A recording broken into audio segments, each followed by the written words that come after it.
All right, so this is round two. Let me see if I can get this right and let's see if we can get Ron Papke on. We'll just give him a couple minutes here to let him see the feeds going live, and then I'll try to invite him. So hopefully you guys had a great day. I hope you're killing it, crushing it out there. Starting to get a little bit cold here, but we're going to keep grinding as long as we can.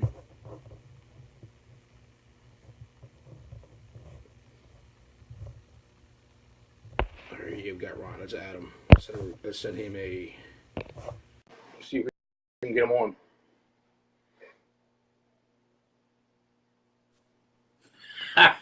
Man, what's up, brother?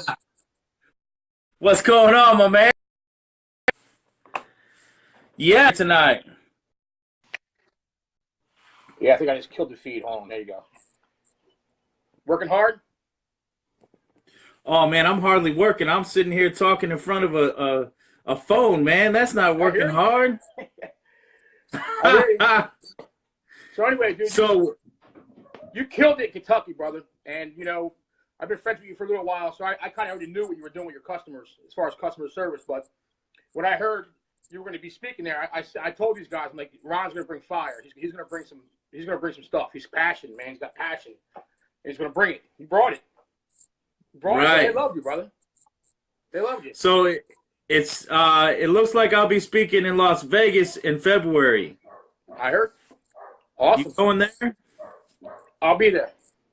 My man. I'll be there. So one of the things I want to talk about tonight is when does the customer service cycle begin? So I want some people to answer that. Like, when does the customer service begin? What's your thoughts on that, Jamie? When does it begin? Begin as soon as you get that call, right? That call from them, it starts from the beginning and then until all the way to the life of the customer. So that's what it makes sense to think that customer service begins when they first call, but the experience actually begins when they first hear about you. True. So when they first hear about you, what did they hear about you?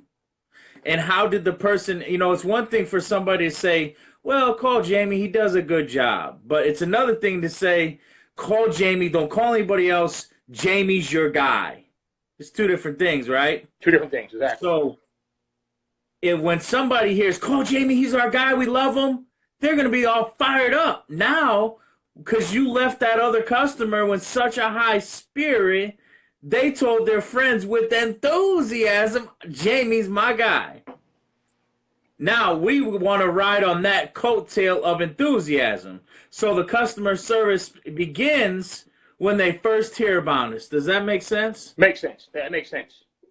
Perfect sense. We have, what that really means to each and every one of us is that we got to go hard every single customer. Sometimes I've been caught in the trap of it. For customers a dick to me, you know what? I'll be kind of standoffish and a dick back. But we don't know. That might be his personality type. But he might know half the people you really want to work for. So we got to give him the same enthusiasm back, even though he's not sending very good positivity or good vibes to us. And that, I've been in that situation where I was like, man, I can't wait to get out of this job. I just want to leave.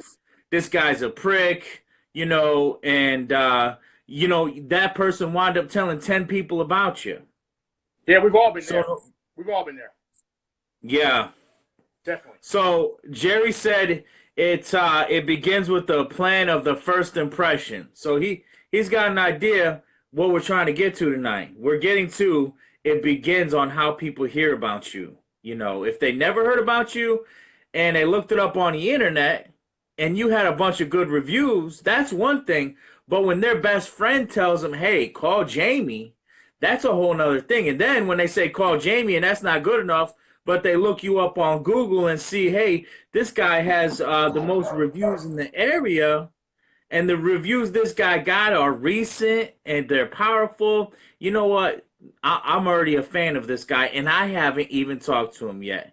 So when they call you and they say, hey, Jamie, I need some power washing, they already feel a small source of connection. You want to get it to where by the time you get to their house, they fully trust you, leaving you alone in their house. They feel like they know you. And that's one way to create a very powerful interaction with your client. Definitely. So it starts, the customer service starts from your next customer with what you're doing now. And it gets even worse. It gets even worse, right? Because you would think, well, I could be in a good mood. I could do a good job. You know, I'm worried about that on Monday, but on Sunday, you know what? I'm just not, I don't feel good. I don't feel like talking to nobody on Sunday. So you don't answer your phone. You don't do nothing. And then come Monday, you're like, oh man, I got to go to work. And the next thing you know, you're not in that powerful mode. So another thing we have to do to really soup up our customer service is we got to be excited when we go out there. You know, and we have to create long-term excitement. A lot of guys will go out there just because you're making good money, but we all got to keep in the forefront of our mind exactly why we're making that money. Hey, Ron, why are you making that money? Why are you busting your butt out there? Because, you know, there's some guys that'll tell you, Jamie, I love being in that truck every single day. It fires me up. I love cleaning. I love to see a dirty house coat clean. But at the end of the day, it's still some work that we really don't want to do. No matter how we feed ourselves, that nobody wants to go to work every single day, 10 hours a day, 12 hours a day. So we really got to remember why when we're booking jobs and, you know, we're working those 14-hour shifts, or otherwise we start showing up in a bad element, in a bad form, and then our customer service experience is going to drop down. Awesome. So how's your I don't know if all these guys know about your cup of coffee deal. They all know about the coffee deal. Coffee deal, man. They got to know, right? If they don't know, they better find out. I haven't tried it. I'll be honest, I haven't tried it. I'm going to do it. I'm going to do it. What's preventing you from implementing it? You know what? I don't know. There's nothing's preventing me. Myself, but I'm gonna do it. I'm gonna do it tomorrow. Actually, I'll let you know. I'm gonna do it. Okay, so remember the reason you see. Here's the problem. You're not realizing the reason why you're doing it. The reason you're doing it is so when you get to that client's house, it's an icebreaker. Hey, can I offer you a cup of coffee? They're gonna giggle. They're gonna tell you they're fine. They're gonna, instead of looking at you, because we got to be real honest and frank with ourselves. When we go to their house, sometimes they're obviously very skeptical. Even if they came from a great recommendation, they're going to be skeptical. Hey, this guy's going to come here. He's going to, hopefully he doesn't kill my bushes. Hopefully he doesn't damage any of my house. Man, I hope he doesn't try to sell me on anything. I hope he's not coming here for $200 and selling me $500. But when you offer him that cup of coffee on the phone, that sets all of them at ease. That puts you up more ethically than the other cleaner, just from offering it. So the reason you're doing it is to build a customer service experience before you even get to the house. Gotcha. It has to be consistent. I know you said it has to be consistent. You want to be consistent, because here's what will happen. And it's not going to affect you, but you know, people are going to start writing reviews on the internet, and they're going to say, hey, you know what, Jamie was great. I can't even believe he even offered to buy me coffee. They're going to put that right in their review because that's stuck out in their mind. And then Miss Johnny's going to see the review and you didn't offer it to her, and she's like let down because you weren't consistent. Yep. The reason so many people go to McDonald's is because they know what kind of burger they're going to get, because McDonald's is consistent with their burgers. It might be the same low-grade quality burger every time, but people keep going there. And so a lot of us guys are going to be inconsistent based on how we feel for that day. If we're not in a good mood, hey, maybe the customer only gets half of the customer service that we're supposed to give them. Maybe their house wash still looks great, but maybe we didn't send out a thank you card. Maybe we didn't call them after the job was done. Maybe we didn't call and offer coffee. So those are 3 vital steps we skipped just because we didn't feel like it that day. So the number one thing we have to do is every time you implement a new thing into your strategy is you got to do it every single time, no matter if you feel like it or not. No matter how great you feel like you're connected to that customer, you still keep shining. You still keep offering that 10 customer service. Now, the coffee is so powerful is like this. You might see a customer maybe you seen her 6 months ago, and you already did offered her coffee once, and maybe you went out and did an estimate, and you offered her coffee on the way to estimate, and then you didn't feel like offering a coffee on the way to her house. Well, now she might feel a little disappointed, and now you're actually sparking something negative in her mind because you're inconsistent, and she might feel on an unconscious level, not even be consciously aware that, hey, there's something I can't trust about this guy because he's inconsistent. That happens on a subconscious level. People aren't even consciously aware that they're doing that. And that's part of the importance why we have to be consistent each and every time to start building that trust. Exactly. I'm going to try it. I'm not going to try. I'm going to do it. I'm going to do it. I'm going to continue to do it. I'll keep you posted. I'll keep you posted on it. I'll let you know. I'm going to do it. I know you've been doing it for a while. I've seen you do it live, all for customers. You seen it. It works. Love it. Yeah, they love it. So if you go on my Google page, there's going to be the at least 4 reviews where the customers have talked about the coffee right in the review. You can see it right there. Now, one more point I want to get with you. One of the biggest problems I'm seeing in your industry too, with the pressure washing industry, I always hear guys say, I gave a quote and they didn't book. But the problem is they're not following up, which we know you follow up. You follow up well, correct? So the follow-up game. They want to do business with you. Yeah, so the follow-up game is so powerful. And here's the problem, because we got to talk about the objective. We could preach and talk and teach and talk strategies till we're blue in the face, but we have to learn what comes up in the way. So when people think I got to follow up, they're like, no, I don't want to come off as pushy, right? Yep. And so when you follow up with the client, and here's the problem. This is the part of the problem. You have to be 100% convinced that what you have to offer is superior than the guy down the street that might cut corners. When you fully believe in your product, you're actually going to look at it as like you're being dishonest to that client because you're not providing them with the best customer experience possible. So part of it stems from, hey, I don't 100% believe in my product. Hey, I don't have enough education in my product. I haven't been going to any classes. And there's some people that don't want to spend the money to go to classes. And if they did, and once they get a few certifications under their belt, that's what's going to help with their confidence when they're out there selling, their confidence in themselves. And so it's a catch-22. Sure, you're not going to sell on the appointment that, hey, I'm certified, and it's going to make this huge deal every single time. To some people, it might make a big deal. To others, not so much. But what it's going to have an impact is the self-confidence of the person talking, because you could come and you could talk to your blue in the face, but if I don't smell confidence from you, that shows me, hi, how can I trust you on an unconscious level? How can I trust you do a good job in my house? This is a $400,000 house.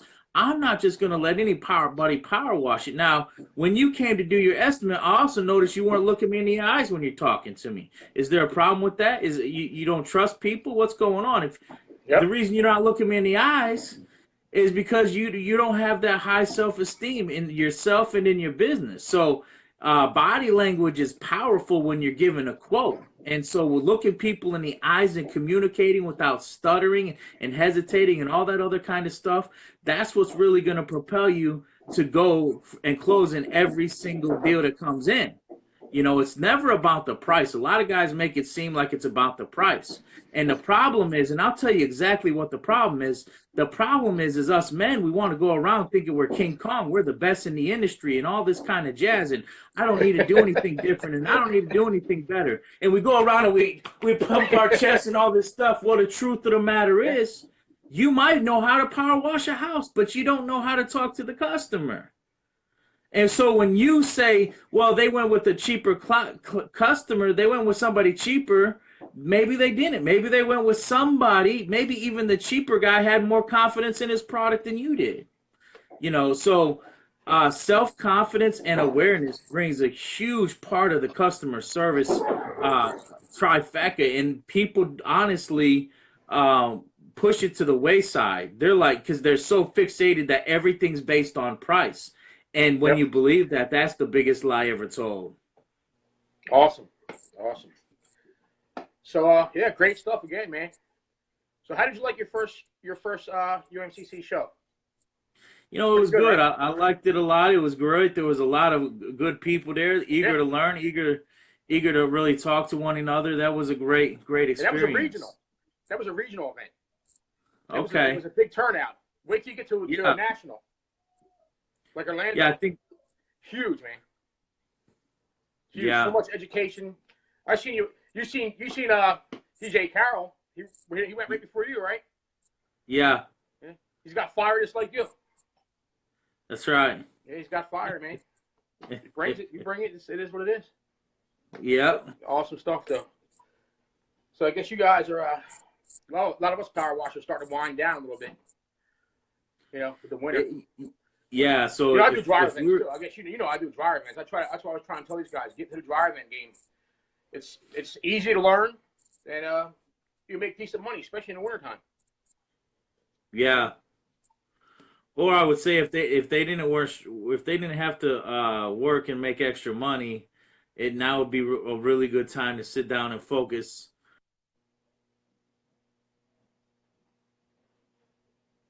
I think we lost Ron's feed.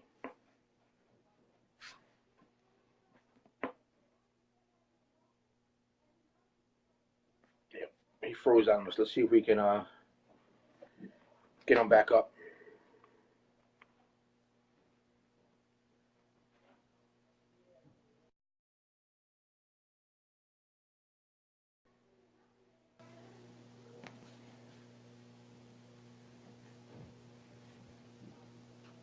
Yeah, call Comcast.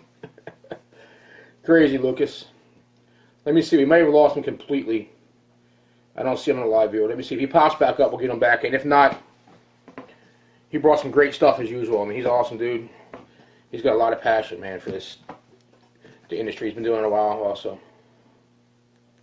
Yeah, so it looks like he's gone. But, yeah, we'll definitely have him on again. No, oh, wait. We got him. Hold on. Let's see if we can get him back.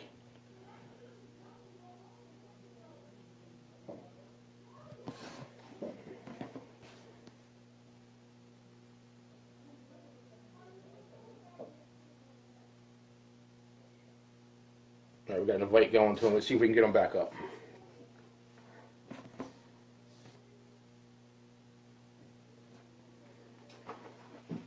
Let me check my feed to make sure it's not me.